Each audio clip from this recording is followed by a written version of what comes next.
देखिए अपन ने छठा पॉइंट अपन इसके अंदर पढ़ रहे थे, जिसे अपन ने कहा था पुतली या प्यूपिल। मैंने क्या कहा था, ये होता क्या है, आइरिस के मध्य में जो छिद्र है यही क्या था, प्यूपिल था, जो कि जिसके बिल्कुल ठीक पीछे कौन था, नेत्र लेंस यानी आई लेंस था, जो कि बाई कॉन्वेक्स लेंस होता है, वो इसके बिल्कुल क्या था, पीछे था। अब देखिएगा इसे में अपन आगे और देखें कि ये आइरिस की मांसपेशियों के संकुचन और विस्तारण से क्या होता है, इसका आकार परिवर्तित होता है। किसका, प्यूपिल का। आइरिस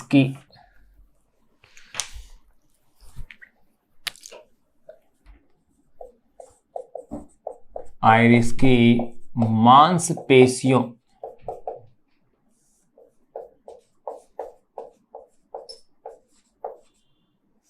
के संकुचन व विस्तारण, आइरिस की मांसपेशियों के संकुचन व विस्तारण से इसका आकार, विस्तारण से इसका आकार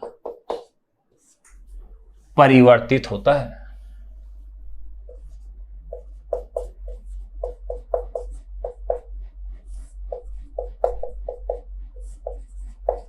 ये इसके आकार में क्या होता है, परिवर्तन होता है। तेज प्रकाश में इसका आकार कम हो जाता है और मंद प्रकाश में इसका आकार ज्यादा हो जाता है।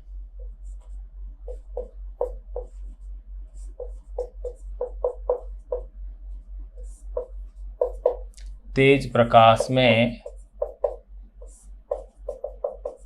इसका आकार कम व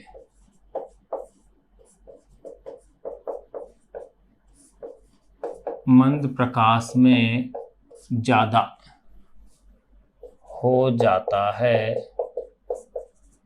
ये लो, ये अपन ने आइरिस का पढ़ लिया है। फिर नंबर 6 के बाद नंबर जो 7 है वो है नेत्र लेंस।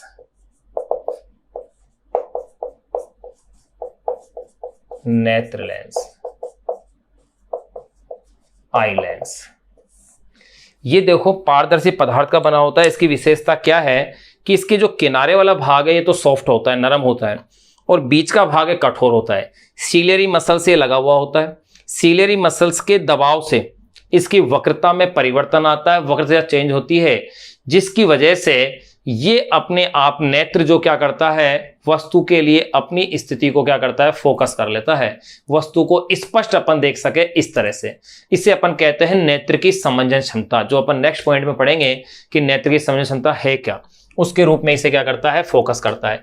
ये द्वि उत्तल के रूप में होता है, यानी दोनों साइड इसकी उत्तल होती है, यानी वो कह सकते हैं बाई कॉन्वेक्स होता है, या इसे कह सकते हैं उभयोत्तल लेंस होता है। उभयोत्तल लेंस यानी नेत्र लेंस, इसकी विशेषताएं क्या क्या है, देखो यह लचीले,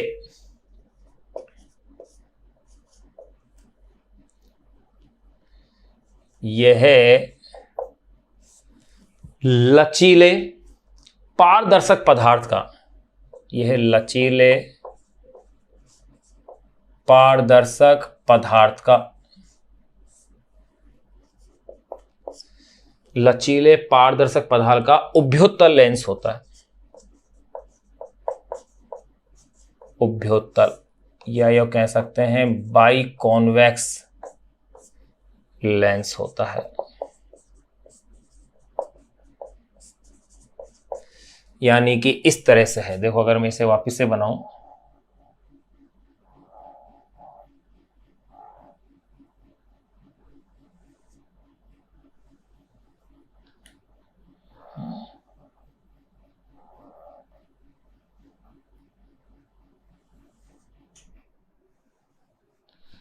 दोनों सरफेस इसकी कैसी है, उभरी हुई है, उत्तल होती है,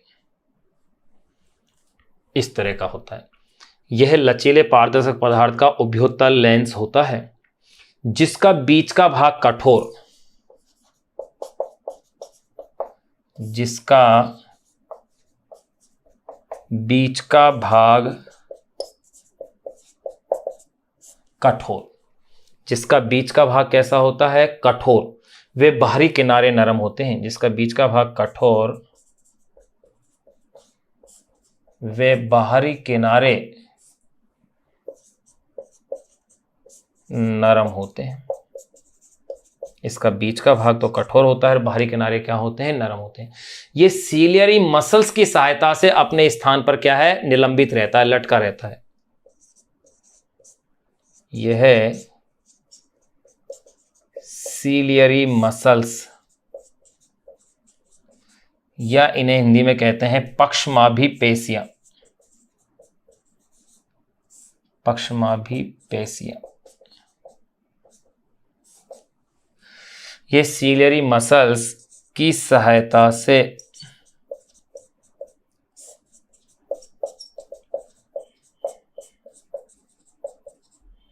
अपने स्थान पर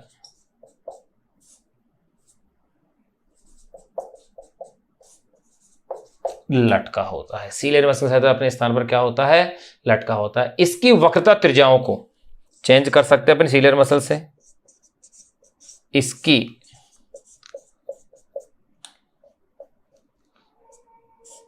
इसकी वक्रता त्रिज्याओं को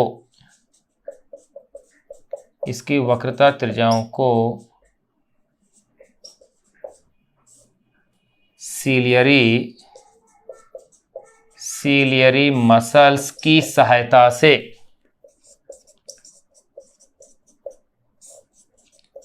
इसकी वक्रता त्रिज्याओं को सीलियरी मसल्स की सहायता से घटाया या बढ़ाया जा सकता है, की सहायता से घटाया या बढ़ाया जा सकता है। ये अपन ने इसमें देख लिया है कि इसकी सहायता से घटाया बढ़ा सकते हैं। ये क्या करता है, प्रकाश किरणों को रेटिना के ऊपर क्या करता है, फोकसित करने का कार्य करता है।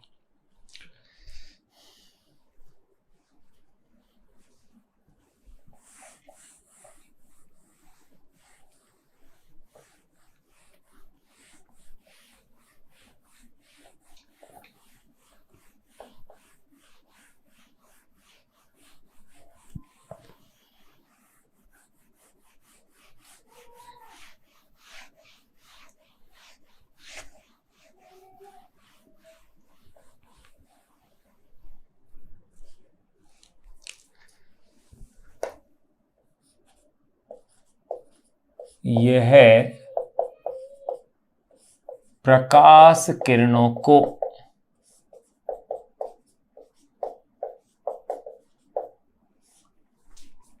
रेटिना पर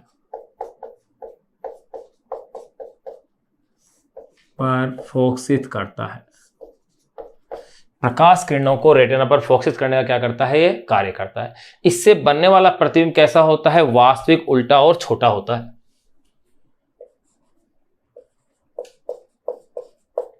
इससे बनने वाला प्रतिबिंब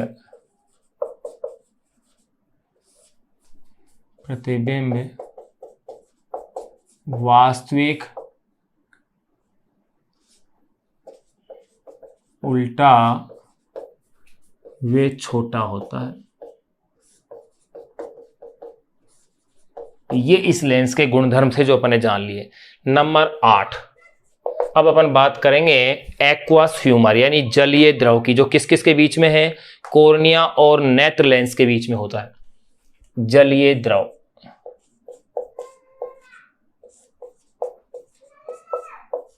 या इसे अपन कह सकते हैं एक्वस ह्यूमर।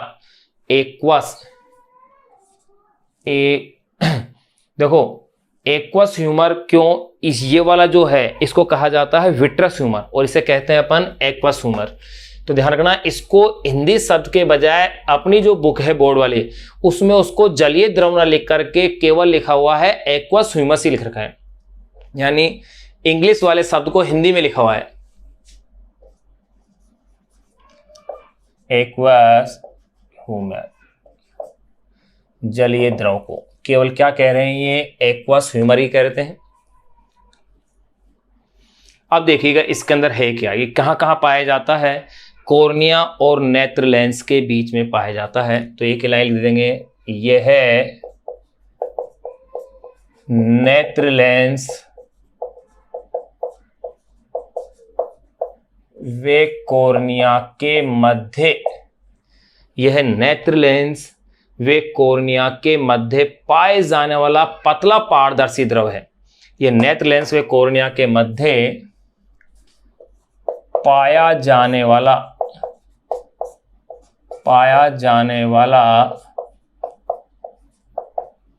पतला पारदर्शी द्रव है। पतला पारदर्शी द्रव है जो उचित दबाव बनाकर नेत्र को लगभग गोलीय बनाए रखता है। जो उचित दबाव बनाकर नेत्र को लगभग गोलीय बनाए रखता है। देखो कई बार क्या होता है, इस द्रव की जब मात्रा बढ़ जाती है तो ये वाले हिस्से इसके क्षतिग्रस्त हो सकते हैं, यानी इस पर टर्जिडी दाब को बनाए रखता है, उसको मेंटेन रखता है। इस प्रकार के रोग को कहा जाता है ग्लूकोमा कहा जाता है। तो देखो यह नेत्र लेंस व कॉर्निया के मध्य पाए जाने वाला पतला पारदर्शी द्रव है जो उचित दबाव बनाकर नेत्र को लगभग गोलीय बनाए रखता है। गोलीय बनाए रखने का क्या करता है, कार्य करता है, तथा कॉर्निया व अन्य भागों को पोषण भी प्रदान रखता है। तथा क्योंकि आपको पता है कॉर्निया में किसी प्रकार की ब्लड वेसल्स नहीं है, इसलिए तथा कॉर्निया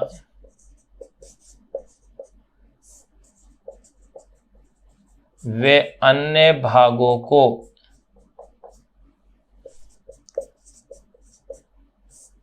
पोषण भी प्रदान करता है। ये लीजिए, इसकी बात हो गई। यहां ये दबाव बनाकर नेत्र को यानी कि टर्जिड प्रेशर को मेंटेन रखता है। अब अपन इसका लास्ट भाग पढ़ेंगे, वो है विट्रस ह्यूमस यानी कि काचाभ द्रव जिसे अपन कह रहे हैं। फिर यहां नेत्र की जो बनावट है, इसकी जो संरचना है, ये वाला पार्ट अपना पूरा हो जाएगा। फिर अपन पढ़ेंगे नेत्र की समंजन क्षमता को।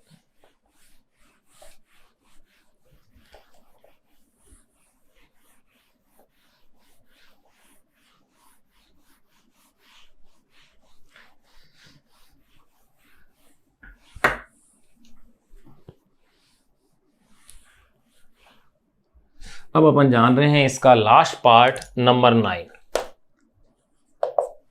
और नंबर 9 का नाम है काचाभ द्रव या विट्रस ह्यूमर। देखिए नंबर 9 को अपन अब लिखते हैं काचाभ द्रव, लेकिन ध्यान रहे अपनी फिजिक्स की बुक में इसको विट्रस ह्यूमर ही कहा है। विट्रस ह्यूमर, जिसको कि मैंने डायग्राम में शॉर्ट में क्या लिखा है, VH, vitreous humour. Vitreous humus इसे कहा है। अब ये विट्रस ह्यूमस है क्या? डायग्राम को अगर आप देखें तो आप डायग्राम में क्या पाएंगे कि ये कहां है?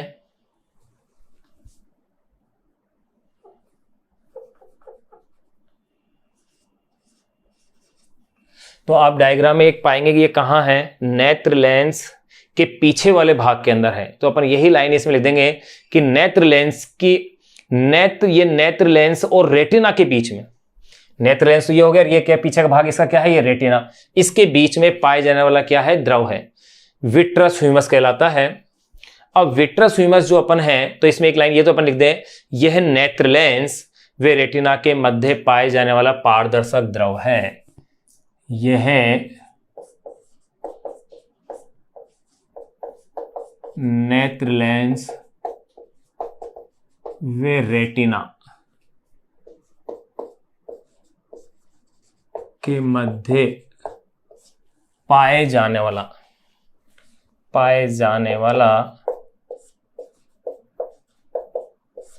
यह नेत्र लेंस वे रेटिना के मध्य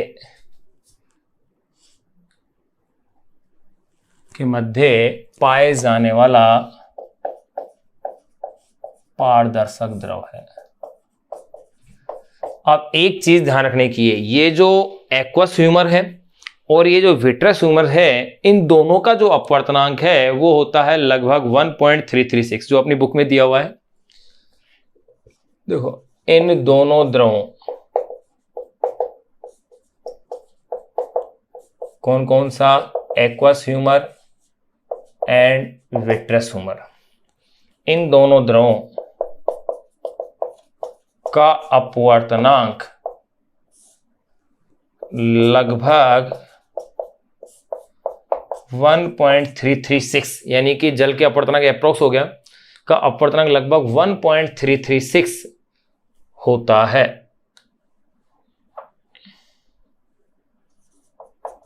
ये लीजिए, यहां अपने पास इसमें नेत्र की संरचना अपन ने कंप्लीट कर ली है। अब अपन बात करेंगे नेत्र की समंजन क्षमता की और बात करेंगे दृष्टि परास की। तो देखो समंजन क्षमता है क्या। नेत्र द्वारा जब अपन किसी बिंब को देखते हैं तो नेत्र क्या करता है, नेत्र की जो सीलियरी पेशियां हैं, यानी कि सीलियरी जो मसल्स हैं, वो नेत्र लेंस की फोकस दूरी में चेंज करके उसके फोकस में परिवर्तन करती है, उसकी वक्रता में चेंज करती है, जिससे अपन वस्तु को स्पष्ट दूरी पर देख सकते हैं। नेत्र की इसी क्षमता को कहा जाता है नेत्र की समंजन क्षमता। आप नेत्र की संरचना के लिए ये डायग्राम याद रखेंगे ऐसे कैसे, इसको अपने हाथ से बना के देखें। देखो ये मैंने ऑप्टिक नर्व लिख रखी है, दृक तंत्रिका। दृक तंत्रिका या ऑप्टिक नर्व होती क्या है, यह जो प्रतिबिंब बनता है उसकी सूचनाएं मस्तिष्क तक पहुंचाने का कार्य करती है। यानी ऑप्टिक नर्व का कार्य है इन सूचनाओं को मस्तिष्क तक पहुंचाना, और मस्तिष्क जो रेटिना के ऊपर जो प्रतिबिंब बन रहा है उस प्रतिबिंब को, जो कि उल्टा बन रहा है, उसको सीधा दिखाता है।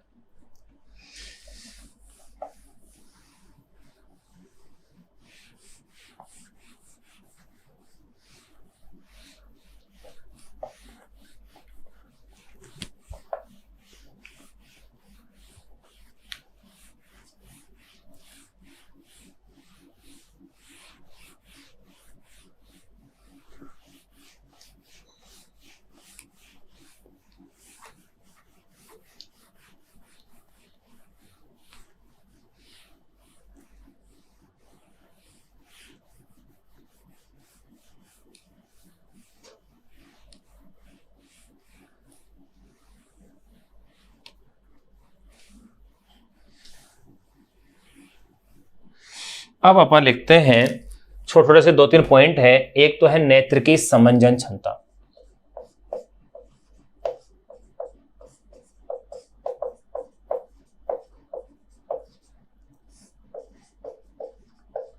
नेत्र की समंजन क्षमता यानी पावर ऑफ एकोमोडेशन।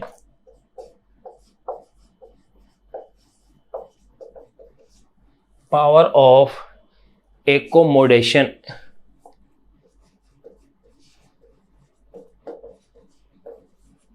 ऑफ आई।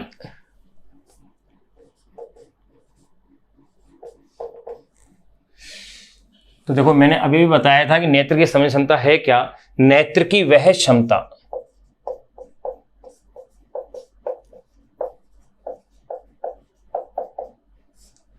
नेत्र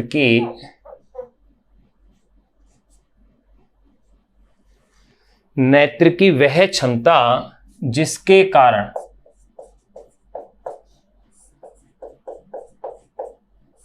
नेत्र की वह क्षमता जिसके कारण नेत्र लेंस की फोकस दूरी में परिवर्तन कर, जिसके कारण नेत्र लेंस की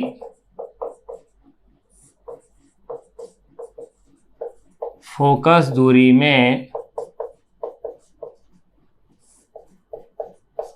परिवर्तन कर। नेत्र की वह क्षमता जिसके कारण नेत्र लेंस की फोकस दूरी में परिवर्तन कर दूर व पास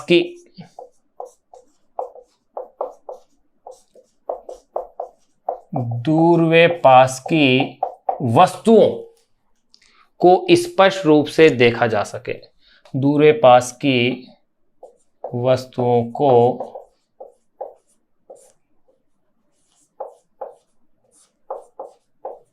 स्पष्ट रूप से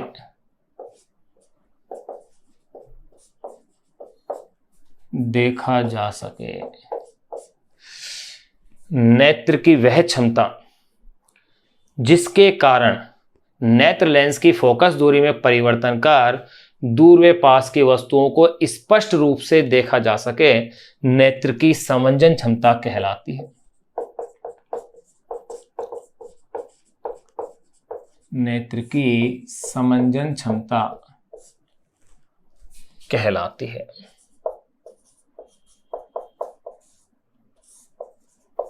ये लीजिए, अपन ने नेत्र की समंजन क्षमता जान ली है। अब नेक्स्ट है दृष्टि परास या दृष्टि विस्तार यानी कि रेंज।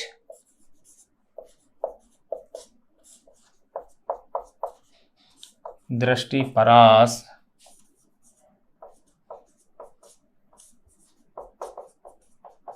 या दृष्टि विस्तार, आई रेंज। होता क्या है, नेत्र से वस्तु की मैक्सिमम और मिनिमम दूरी की स्थिति जो होती है, जहां से वस्तु को स्पष्ट रूप से देखा जा सकता है, क्रमशः नेत्र के दूर बिंदु और निकट बिंदु कहलाते हैं। यानी कि जहां पर वस्तु को, वो अधिकतम दूरी जहां पर वस्तु को स्पष्ट देख पा रहे हैं, दूर बिंदु कहलाएगा, और वो निकटतम बिंदु जहां वस्तु को अपन स्पष्ट देख पा रहे हैं, निकट बिंदु कहलाता है। और इस दूर बिंदु और निकट बिंदु के बीच जो डिफरेंस है, इसे कहा जाता है दृष्टि परास। और आपको पता है न्यूनतम दृष्टि की जो दूरी अपन काम में ले चुके हैं, इसे माइक्रोस्कोप टेलीस्कोप में, वो होती है 25 सेंटीमीटर। तो देखिए, इसे अपन नोट कर लेते हैं कि यह है क्या, दृष्टि परास। नेत्र से वस्तु की मैक्सिमम व मिनिमम, नेत्र से वस्तु की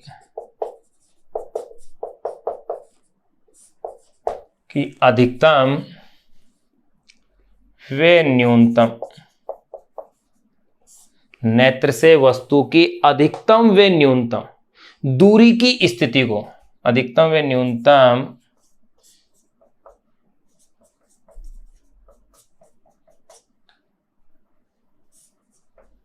दूरी की स्थिति को, जहां से वस्तु को स्पष्ट देखा जा सकता है, दूरी की स्थिति को जहां से वस्तु को स्पष्ट देखा जा सकता है।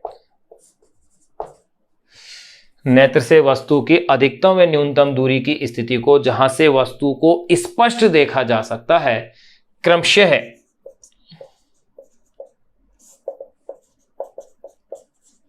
क्रमशः नेत्र के दूर व निकट बिंदु कहलाते हैं। क्रमशः नेत्र के दूर व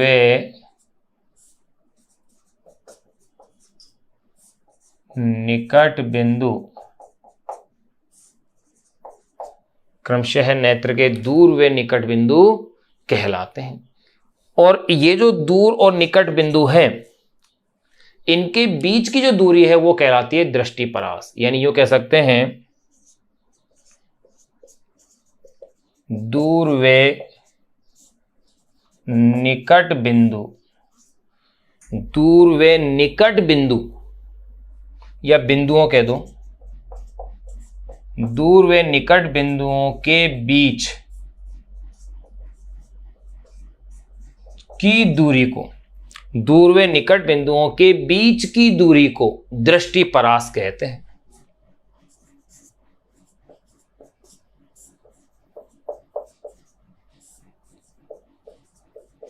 की दूरी को दृष्टि परास कहते हैं, यानी कि विजन रेंज कहते हैं, दृष्टि परास कहते हैं। स्वस्थ नेत्र के लिए अगर अपन बात करें तो देखो भाई, स्वस्थ नेत्र के लिए दूर बिंदु का मान अनंत होता है, निकट बिंदु का मान होता है 25 सेंटीमीटर। स्वस्थ नेत्र के लिए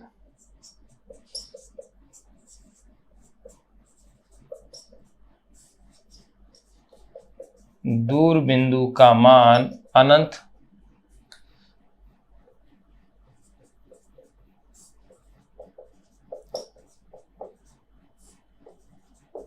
व निकट बिंदु का मान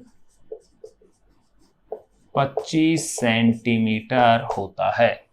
स्वस्थ नेत्र के लिए दूर बिंदु का मान अनंत व निकट बिंदु का मान क्या होता है, 25 सेंटीमीटर होता है। और नेत्र के बिंदु, जो नेत्र का जो निकट बिंदु है, नेत्र की दूरी को स्पर्श दृष्टि की दूरी भी कहते हैं। निकट बिंदु की दूरी को, नेत्र के निकट बिंदु से जो नेत्र की दूरी है उसे स्पर्श दृष्टि की क्या कहते हैं? न्यूनतम दूरी भी कहते हैं, यानी जिसका मान कितना है? 25 सेंटीमीटर। तो अपन ये भी कह सकते हैं नेत्र के निकट बिंदु से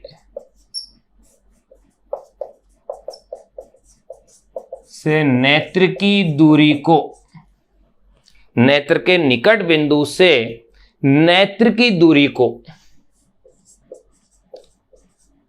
स्पष्ट दृष्टि की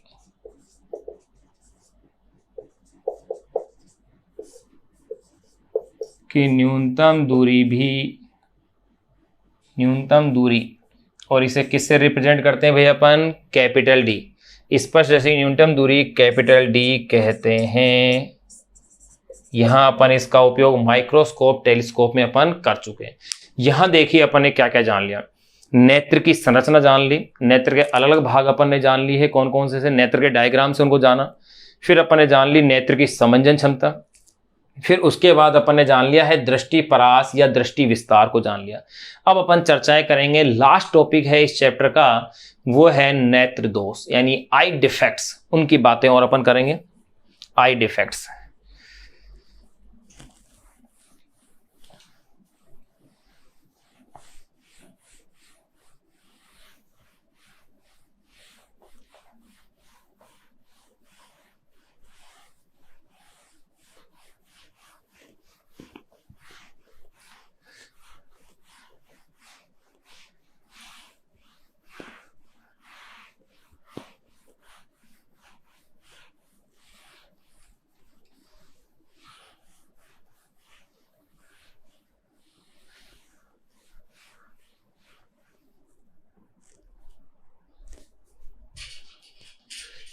देखिए अपन ने आई स्ट्रक्चर जान लिया, आई के क्या क्या पार्ट थे ह्यूमन आई के, वो अपन ने जान लिए।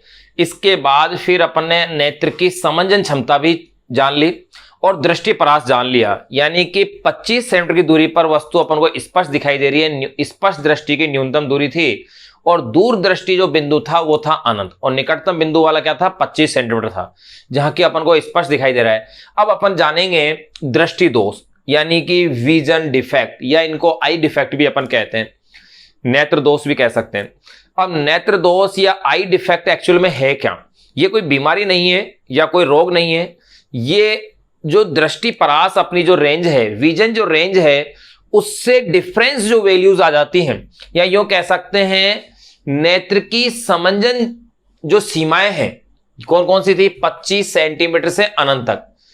उस नेत्र अगर उसके अंदर नहीं है, जब किसी नेत्र की समंजन सीमाएं 25 सेंटीमीटर से अनंत तक नहीं होती है, यानी 25 से अनंत तक स्वस्थ नेत्र की होती है, अगर ये समंजन सीमा नहीं आ रही है 25 से अनंत तक, तो ऐसे नेत्र को अपन दोष युक्त नेत्र बोलते हैं, और इसी को बोलते हैं अपन दृष्टि दोष।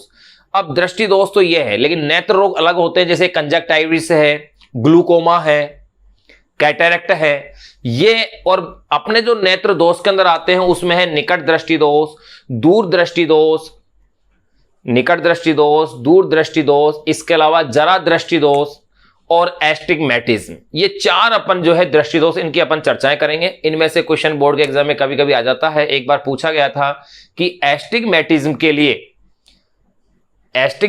के लिए किस प्रकार के लेंस का उपयोग किया जाता है, तो वहां आंसर लिखना था वन वर्ड। 2013 में आया हुआ क्वेश्चन है शायद ये, जिसमें वन वर्ड आंसर लिखना था कि सिलेंड्रिकल लेंस का अपन इसमें क्या करेंगे? उपयोग करेंगे। अब एक एक दोष को जाने, तो पहले तो ये दोष है क्या वो लिखें। तो देखो अपन हैंड डाल लें इसमें, दृष्टि दोष, या इसे अपन कहेंगे डिफेक्ट ऑफ विजन,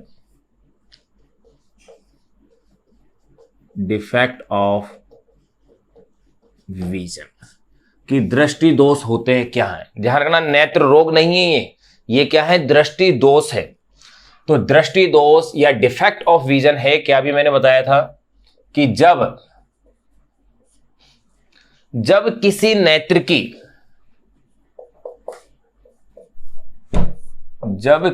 नेत्र की समंजन, जब किसी नेत्र की समंजन सीमाएं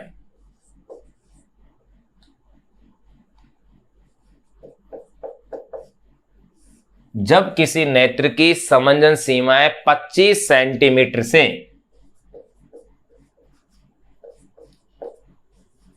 अनंत, यानी कि दूर का बिंदु और ये हो गया निकट का बिंदु, अनंत तक नहीं होती है, अनंत तक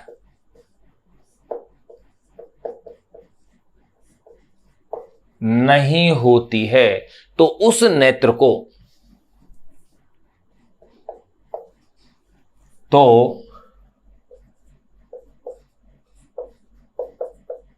उस नेत्र को दोष युक्त नेत्र कहते हैं।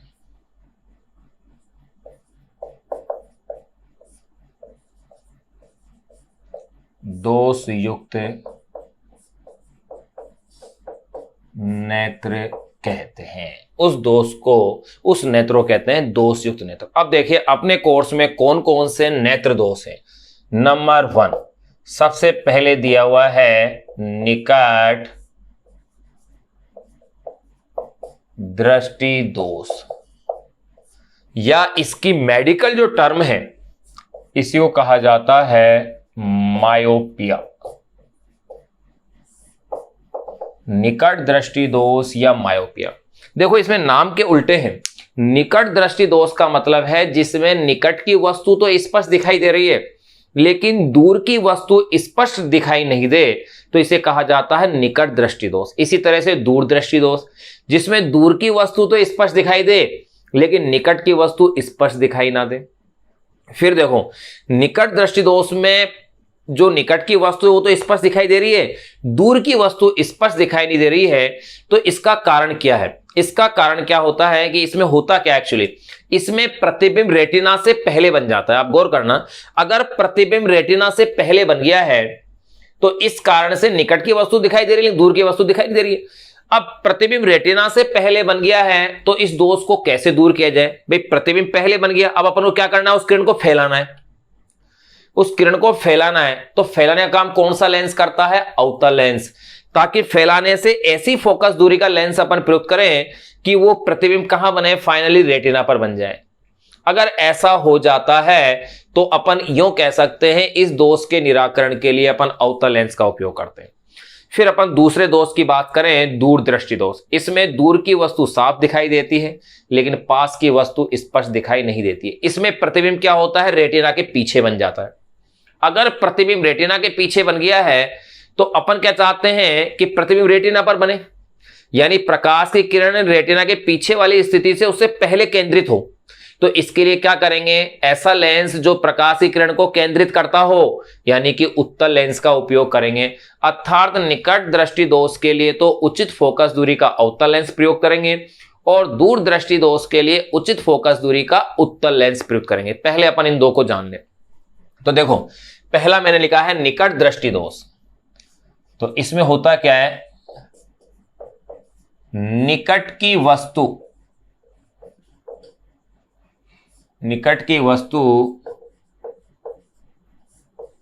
स्पष्ट दिखाई देती है। निकट की वस्तु स्पष्ट दिखाई देती है परंतु दूर की नहीं। यानी निकट की वस्तु स्पष्ट दिखाई देती है परंतु दूर की वस्तु स्पष्ट दिखाई नहीं देती। चलो पूरा लिख देते हैं।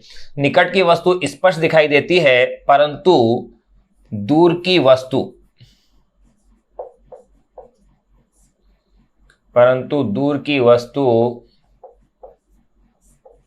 स्पष्ट दिखाई नहीं देती है। ये वाला ये दोष है। तो इसमें होता क्या है? देखिए इसमें प्रतिबिंब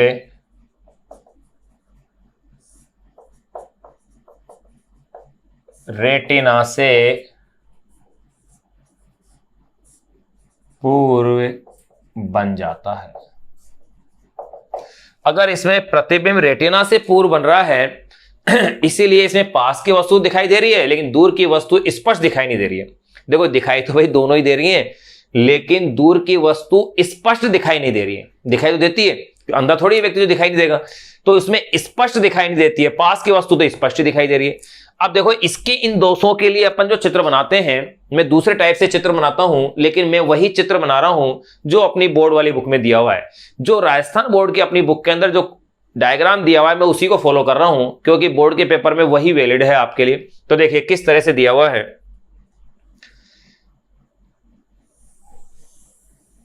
ये हुमेन आई है, यहां बना दिया है ये लेंस है भाई।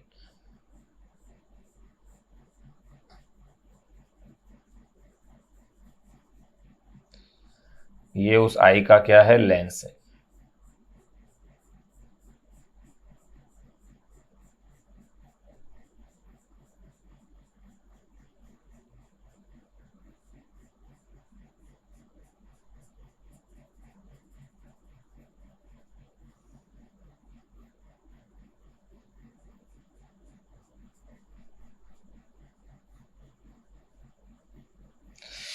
ये आई का लेंस आपको दिया हुआ है। अब देखिए किस तरह से इसके अंदर पर प्रतिबिंब का निर्माण करना है।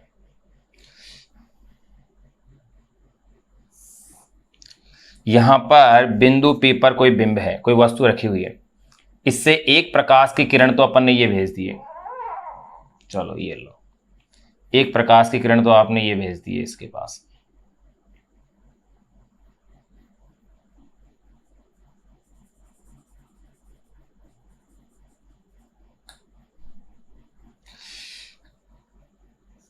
एक प्रकाश की किरण ये गई किसी बिंब P से। ये क्या है, कोई बिंब P है, यहां पर कोई रखा हुआ है बिंब है, यानी बिंब यानी समझ गए आप, कोई वस्तु रखी हुई है। इससे एक प्रकाश की किरण ये है, एक प्रकाश की किरण ये है। अब इस दोष में होता क्या है कि प्रकाश की किरणों को कहां मिलना था, रेटिना पर मिलना था, लेकिन ये रेटिना से पूर्व ही मिल जाती है। यानी कि ये प्रकाश की किरण ऐसे गई और ये इस तरह से। तो यहां पर प्रतिबिंब का निर्माण हो जाता है। इस बिंब P का कहां पर निर्माण हो रहा है, वही P डैश के ऊपर। इसका ये P डैश के ऊपर क्या हो गया है, निर्माण हो गया है। तो इस तरह से इसमें प्रतिबिंब, ये जो रेटिना है अपने पास, इस रेटिना से पूर्व ही क्या हो गया, प्रतिबिंब का निर्माण हो गया। अब इसका अपन कारण लिख लें कि भाई इसका कारण क्या है, कि क्या कारण रहा कि प्रतिबिंब रेटिना से पूर्व ही बन गया। तो इसका पहला जो अपन कारण लिखेंगे वो है नेत्र लेंस की वक्रता अधिक हो। तो नंबर ए, नेत्र लेंस की वक्रता अधिक होना। निकट दृष्टि दोष का एक तो कारण होता है नेत्र लेंस की वक्रता का अधिक हो जाना। नंबर बी, अगर दूसरे कारण की बात करें तो वह है नेत्र गोलक का लंबा होना। नेत्र गोलक थोड़ा लंबाई में बढ़ जाएगा। अब आप भी गौर करो, अगर इसकी लंबाई बढ़ जाए तो लंबाई बढ़ जाएगी तो प्रतिबिंब क्या होगा, पहले ही बनेगा, और लंबाई अगर कम हो जाएगी तो प्रतिबिंब क्या होगा, पीछे बन जाएगा। तो पहला कारण तो मैंने लिखा है नेत्र लेंस की वक्रता अधिक होना, और दूसरा निकाला है मैंने नेत्र गोलक का लंबा होना, यानी आई बॉल का, नेत्र गोलक का लंबा होना। प्राय जो बच्चे, जो छोटे बच्चे जिनके चश्मा लगा होता है, उनमें मुख्य रूप से जो समस्या होती है वो मायोपिया वाली होती है, निकट दृष्टि दोष की। यानी कि पास की वस्तु उन्हें स्पष्ट दिखाई देती है, दूर की वस्तु स्पष्ट दिखाई नहीं देती है। जैसे कि क्लास में स्टूडेंट बैठे हुए हैं, कई बार स्टूडेंट कंप्लेंट्स ये होती है कि सर हमें तो बोर्ड पे जो लिखा हुआ है स्पष्ट दिखाई नहीं दे रहा है, तो बच्चे को आगे बिठाया जाता है। इसका मतलब उसे निकट दृष्टि दोष की समस्या है, मायोपिया है। तो उसके लेंस का जो चश्मा होगा, यानी उसकी जो ऐनक होगी, उसके अंदर जो लेंस होगा वो होगा अवतल लेंस। लेकिन आफ्टर 40 ईयर्स एज जो चश्मे लग जाते हैं लोगों के, उनमें सामान्यतः होता है दूरदृष्टि दोष, यानी हाइपरमेट्रोपिया। उसमें क्या होता है, आप देखते हैं अखबार वगैरह, कुछ लोग जो सामान्यतः वो किसी तरह कोई चश्मा नहीं लगाते हैं, लेकिन जब पढ़ाई करते हैं, बुक को पढ़ते हैं या न्यूज़पेपर पढ़ते हैं, उस समय वो चश्मे का उपयोग करते हैं, यानी उन्हें पास की वस्तु स्पष्ट दिखाई नहीं दे रही थी, चश्मा लगाने के बाद दिखाई दे रही है। तो उनको जो दोष है वो है दूरदृष्टि दोष, यानी हाइपरमेट्रोपिया, जिसमें कि दूर की वस्तु तो साफ दिखाई दे रही है परंतु पास की वस्तु साफ दिखाई नहीं दे रही है। साफ से तात्पर्य स्पष्ट दिखाई नहीं दे रही है। तो देखिए इसके दो कारण अपन लिख लिए, नेत्र लेंस की वक्रता अधिक होना, नेत्र गोलक का लंबा होना, ये अपन ने कारण लिखा। फिर अपन बात करते हैं इसके निराकरण की, कि इसके निराकरण के लिए क्या किया जाता है। तो देखो इसके निराकरण के लिए क्या करते हैं, उचित फोकस दूरी का अवतल लेंस प्रयुक्त किया जाता है। उचित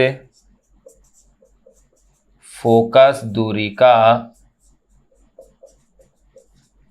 अवतल लेंस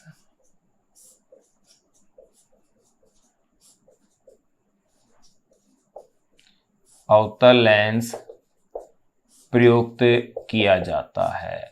ये लीजिए, उचित फोकस दूरी का अवतल लेंस क्या करते हैं, इसके लिए प्रयुक्त करते हैं। अब देखो ये जो चित्र अपन ने बनाया है, ये तो बनाया है मैंने मायोपिया के लिए, निकट दृष्टि दोष के लिए। अब अपन निराकरण में अगर चित्र बनाए तो देखिए कैसा बनेगा।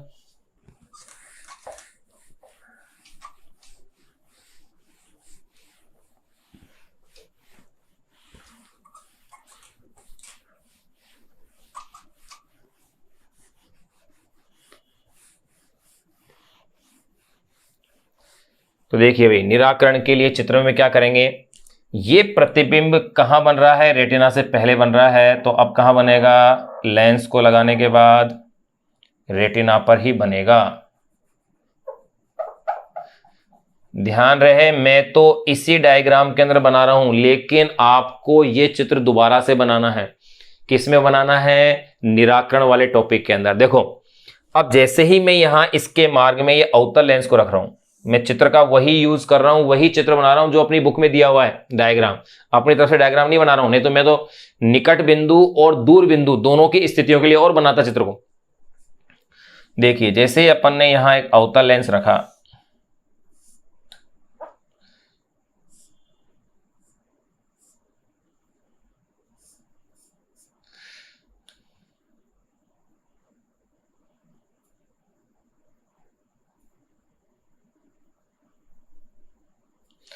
अवतल लेंस का जैसे ही अपन यहां उपयोग कर रहे हैं तो आप क्या देखते हैं, ये प्रकाश की किरण कहां, रेटिना के ऊपर क्या हो जाएंगी, फोकसित हो जाएंगी। ये लो,